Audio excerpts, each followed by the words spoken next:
Praise the Lord. अजीजों, क्या आप कभी लोगों से भरे कमरे में रहे हैं और अकेला महसूस किया है? हम में से अधिकांश ने किया है और ये विभिन्न कारणों से हो सकता है। हो सकता है कि हम कमरे में किसी को ना जानते हों, बेशक हमारी इच्छा किसी के आने और हमारे साथ बात करने या हमारे प्रति मित्रतापूर्ण व्यवहार करने का इंतजार करना है, लेकिन कोई व्यक्ति जो आश्वस्त और सुरक्षित है वो पहल करेगा और दूसरों तक पहुंचेगा। मेरे अजीजों, यदि अस्वीकार किए जाने का डर हमने अपनी दीवारें खड़ी कर ली है उसके कारण, तब भी हम लोगों के बीच अकेलापन महसूस कर सकते हैं। जिन लोगों ने अपने जीवन में बहुत अकेलापन महसूस, जिसे कह सकते हैं कि कर रहे हैं या कर सकते हैं, जिन लोगों ने अपने जीवन में बहुत अधिक अस्वीकृति का अनुभव किया है, वो अक्सर अस्वीकार किए जाने से इतना डरते हैं कि या तो वो खुद को अलग थलग कर लेते हैं या उनका डर उनमें व्यवहार संबंधी ऐसे लक्षण पैदा कर देता है जो वास्तव में दूसरों को दूर कर देता है। मेरा अजीजों, जेनेट एक महिला थी जो अपनी कलीसिया में होने वाले सामाजिक कार्यक्रमों में शामिल होना चाहती थी। वो एक अध्ययन समूह में शामिल होने गई और इस बात पर उसका ध्यान गया कि जब वे यात्रा करते हैं तो वे आम तौर पर जो समूह था उसे आमंत्रित नहीं करते थे। इस प्रकार की चीजें उसके जीवन में बार बार घटित हुई थी और वो नहीं चाहती थी कि ऐसा होता रहे। इसलिए उसने अपने समूह की एक महिला से पूछने का साहस जुटाया, जिसे अपनी भावनाएं व्यक्त करने में कोई कठिनाई नहीं हुई, कि उसे आमंत्रित क्यों नहीं किया गया। मेरा जो महिला उसके प्रति ईमानदार थी और उसने कहा कि वो लोगों का दम घोट देती है, क्योंकि अगर कोई उसके साथ मित्रतापूर्ण व्यवहार करता है तो वह खुद को असंतुलित तरीके से उनके साथ जोड़ने की कोशिश करती है।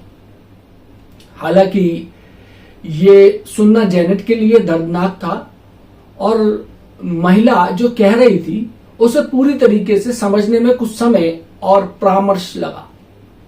मेरा अजीजों, लेकिन उस टकराव ने उसे दोष देना बंद करने और खुद को कुछ सवाल पूछने शुरू करने में मदद की कि मैं इतना घुटन क्यों महसूस कर रही हूं और दूसरे लोगों को क्यों महसूस करा रही हूं। क्या रिश्तों के प्रति मेरा दृष्टिकोण में सचमुच संतुलन नहीं है? अंतिम परिणाम यह हुआ कि जेनेट को पता चला कि वह अपने अतीत के दर्द के कारण अस्वीकार किए जाने से इतना डरती थी कि जब कोई उसे थोड़ा भी मित्रतावत लगता था तो वे रिश्तों को खोने के डर से हर समय उसके साथ रहना चाहती थी। मेरे अजीजों, मैं एक महिला को जानता हूं जो इस तरीके की है, और जबकि वो कई मायनों में एक दयालु, दान देने वाली और प्रेमी महिला है। वह खुद को उन लोगों के जीवन के व्यक्तिगत क्षेत्रों में भी शामिल करती है जो उससे मित्रता करते हैं, और वह ऐसा इस तरह से करती है जो कि अनुचित और वास्तव में असंभव है, क्योंकि वो इस तरीके की है। लोग उससे बचते हैं, वो नहीं जानते कि दूसरे लोगों की सीमाओं का सम्मान कैसे किया जाए, और यह उतनी ही बड़ी समस्या हो सकती है जैसे कि उसकी अपनी कोई सीमाएं ही ना हो। मेरे अजीजों, हम सभी चाहते हैं कि लोग हमें स्वीकार करें और हमारे खिलाफ होने के बजाय हमारे पक्ष में हो, लेकिन हम यह भी पाते हैं कि कुछ लोग ऐसा नहीं करते। जब ऐसा मालूम होता है तो यह दर्दनाक हो सकता है, और अगर हमने बहुत से ऐसे लोगों का अनुभव किया है जो हमारी ओर नहीं है या नहीं थे, तो यह हमारे प्राणों में घाव छोड़ सकता है जिसे ठीक करने की आवश्यकता है। यहां तक कि किसी एक व्यक्ति की अस्वीकृति, चाहे वो माता पिता या जीवन साथी की हो, किसी व्यक्ति को गहरा आघात पहुंचा सकती है। हम अपने परिवार और करीबी दोस्तों के प्रेम की इच्छा रखते हैं, और ये ना मिलना अक्सर कुछ लोगों के लिए विनाशकारी होता है। मैं 40 या 50 साल के ऐसे लोगों से मिलता हूं और बात करता हूं जो अभी भी अव्यवस्थित जीवन शैली से जुड़े रहते हैं, क्योंकि उनके माता पिता ने उन्हें अस्वीकार कर दिया है या लगातार अस्वीकृति दिखाते हैं। प्रेरित पौलुस ने रोमियो को इन शब्दों से प्रोत्साहित किया। यदि हम देखें रोमियो 8 बाब और उसकी 31वीं आयत में वचन कहता है कि अतः हम इन बातों के विषय में क्या कहें, यदि परमेश्वर हमारी ओर है तो हमारा विरोधी कौन हो सकता है। मेरे अजीजों, और भजनकार दाऊद ने कहा है भजन संख्या, जिसे कह सकते हैं कि भजन संहिता में 118 और उसकी 6वीं आयत में कि यहोवा मेरी ओर है और मैं ना डरूंगा, मनुष्य मेरा क्या कर सकता है। इन दोनों व्यक्तियों को जिनका परमेश्वर द्वारा बहुत उपयोग किया गया था, कई ऐसे लोगों का सामना करना पड़ा जो उनकी ओर नहीं थे। उन्हें इस प्रश्न से तसल्ली मिली और उन्होंने दूसरों को तसल्ली दी कि यद्यपि हम उन लोगों से निपटेंगे जो हमारी ओर नहीं है और हमें स्वीकार नहीं करते, परमेश्वर हमेशा हमारी ओर है और हमारे संघर्ष, पीड़ा और चुनौतियों के समय में वो हमारे पक्ष में है। मेरे अजीजों, अब समय आ गया है कि हम अपने शत्रुओं से सहमत होने के बजाय परमेश्वर से सहमत होने का निर्णय लें। शायद आपने अपने बारे में एक राय या इस आधार पर बनाई है कि निर्दयी लोगों ने आपके बारे में क्या कहा था। बहुत सी बातें आपके बारे में कही गई होंगी, या उन्होंने आपके साथ कैसा व्यवहार किया। यदि हां, तो ये एक गलती है जिसे सुधारने की आवश्यकता है।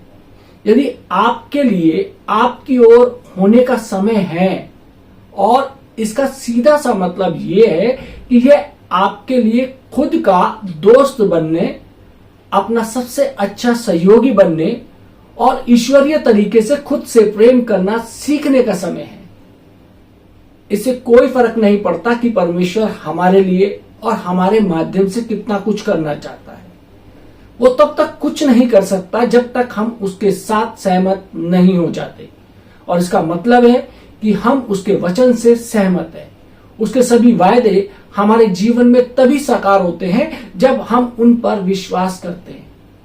मेरे अजीजों, अगर परमेश्वर कहता है कि हम उससे बहुत प्रेम करते हैं और उसकी बुद्धि से भरे हुए हैं, तो हम हैं।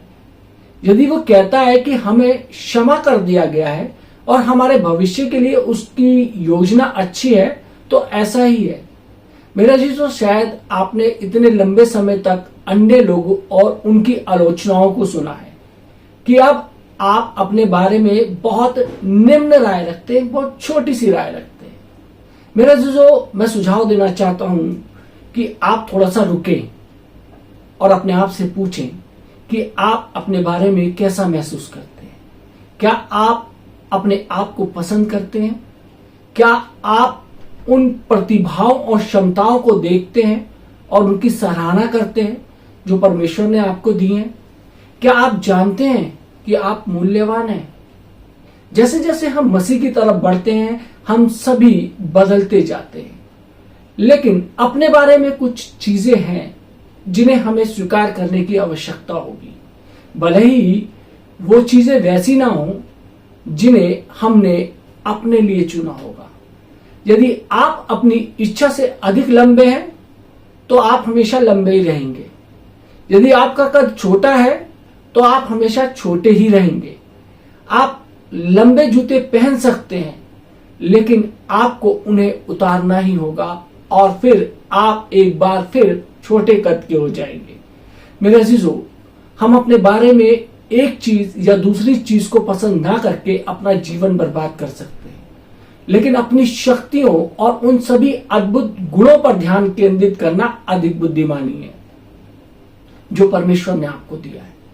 मेरे अजीजों, खुद को पसंद करना और अपना सबसे अच्छा सहयोगी बनाना सीखना आपके द्वारा लिए गए सबसे अच्छे निर्णयों में से एक है। इससे कोई फर्क नहीं पड़ता कि कितने लोग आपसे प्रेम करते हैं और आपकी प्रशंसा करते हैं। अगर आप खुद को पसंद नहीं करते हैं, तो आप कभी भी खुश नहीं होंगे। मेरे अजीजों, मैं आपसे एक प्रश्न पूछता हूं। यदि आप अपने बारे में बुरा महसूस कर रहे हैं तो क्या ये इस कारण से है कि कोई अन्य आपके बारे में क्या सोचता है, या इस कारण से है कि आप अपने बारे में क्या सोचते हैं? मैं वास्तव में विश्वास करता हूं कि यदि हम उस वास्तविकता में रहते हैं जो परमेश्वर कहते हैं कि हम हैं, तो हम अन्य लोगों की किसी भी नकारात्मक राय पर आसानी से काबू पा सकते हैं। मेरे से प्रेरित पौलुस की 3 बार, जिसे कह सकते हैं कि बार बार आलोचना की जाती थी। बार बार पौलुस को कह सकते थे कि उसकी आलोचना होती थी, लेकिन वो अपने बारे में परमेश्वर की राय को किसी और की तुलना से अधिक महत्व देता था। यदि हम देखें 1 कुरिन्थियों 4 बाब उसकी 3 और 4 आयत, परमेश्वर का वचन कहता है, परंतु मेरी दृष्टि में यह बहुत छोटी बात है कि तुम या मनुष्य का कोई न्याय मुझे परखे। मैं अपने आप को नहीं परखता, क्योंकि मेरा मन मुझे किसी बात में दोषी नहीं ठहराता, परंतु इससे मैं निर्दोष नहीं ठहरता, क्योंकि मेरा परखने वाला प्रभु है। मेरे जो इन वचनों ने कई बार मेरी मदद की है जब मैं दूसरे लोगों की आलोचना के कारण अपने बारे में बुरा महसूस कर रहा था। मैंने पाया है कि जीवन में कभी भी आलोचना से बचने का एकमात्र तरीका कुछ ना करना और कुछ भी ना बनना है, लेकिन फिर भी आलसी और अनुत्पादक होने के लिए हमारी आलोचना की जाएगी। आलोचना का भय महानता की मृत्यु हो सकती है।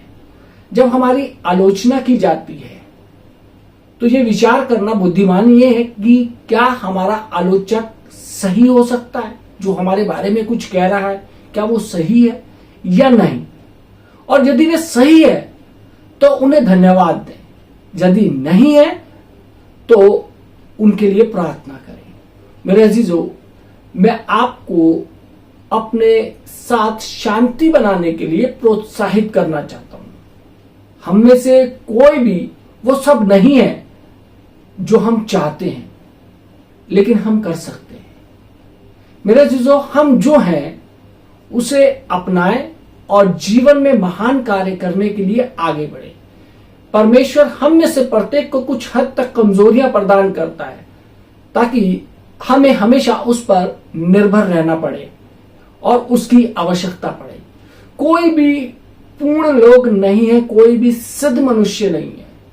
मेरे अजीजों, मसीही होने के नाते हमें विनम्र होना सिखाया जाता है, लेकिन जो व्यक्ति वास्तव में विनम्र होता है वो खुद को छोटा नहीं मानता या ये नहीं सोचता कि वो अन्य लोगों के जितना अच्छा नहीं है। वो बस इतना जानते हैं कि वो मसीह में कौन है, और कोई भी अच्छा काम जो वो करने में सक्षम है वो परमेश्वर की ओर से एक उपहार है। वो किसी के ऊपर या बेहतर नहीं है, लेकिन वे उनसे कम भी नहीं है।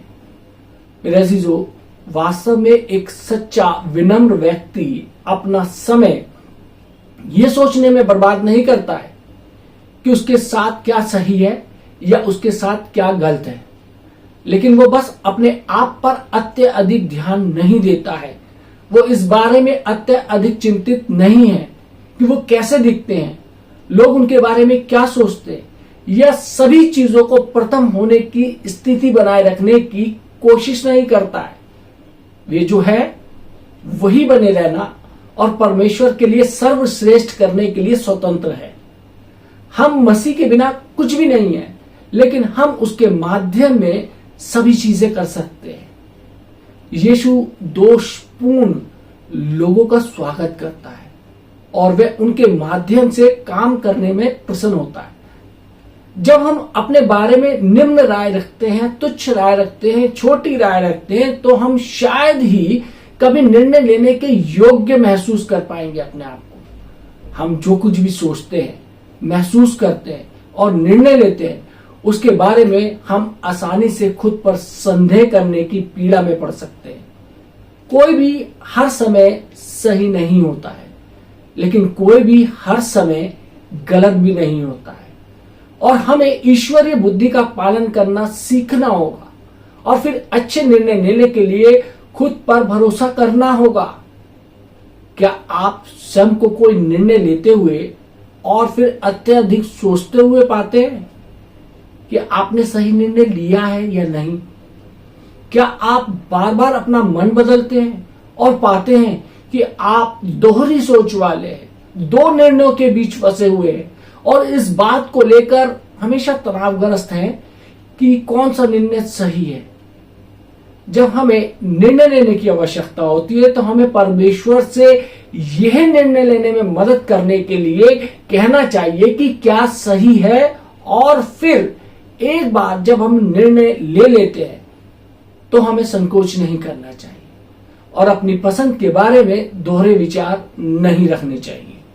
मेरे अजीजों, प्रेरित याकूब ने याकूब 1 बाब उसकी 5वीं और 6ठी आयत में कहा है कि यदि हम आत्म संदेह से भरे हुए हैं तो हम परमेश्वर से वो सहायता प्राप्त करने में सक्षम नहीं है जिसकी हमें आवश्यकता है। हालांकि ये सच है कि हर निर्णय सही नहीं होते हैं। कभी कभी हम जिस तरीके से पता लगा सकते हैं वो केवल उस दिशा में आगे बढ़ना शुरू करना है जिससे हम सबसे अच्छा मानते हैं, और ये जल्दी स्पष्ट हो जाएगा कि हम सही हैं या नहीं है। मेरे अजीजों, क्या गलत निर्णय लेने का डर आपको अनिर्णायक बना रहा है?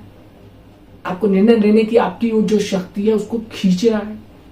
क्या आपको एहसास है कि कोई निर्णय ना लेना भी एक निर्णय है?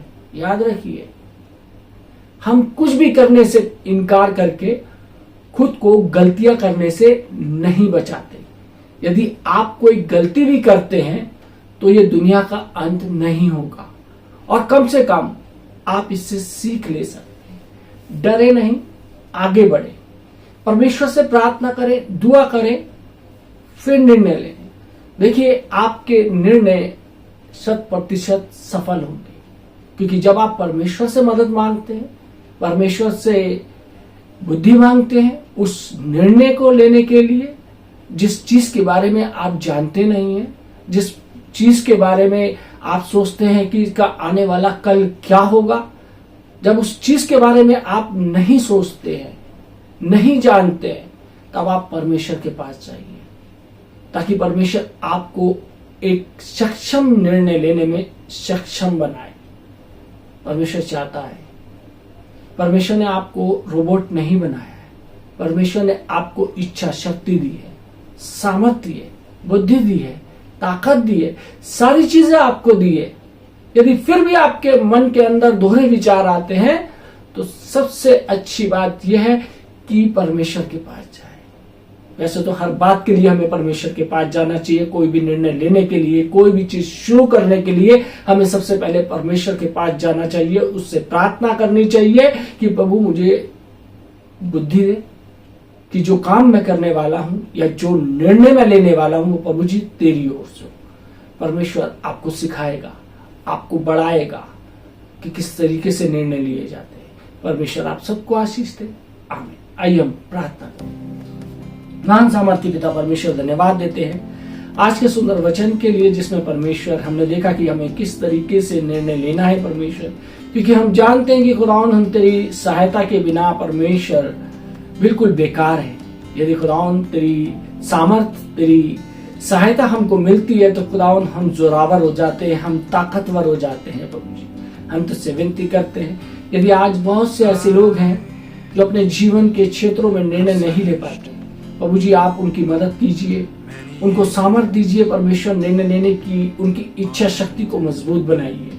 जितने लोगों ने परमेश्वर ये वचन सुना है उन पर, उनके परिवार के तमाम लोगों पर प्रभु जी आपकी आशीष हो। यीशु मसीह के नाम से मांगते हैं, आमीन।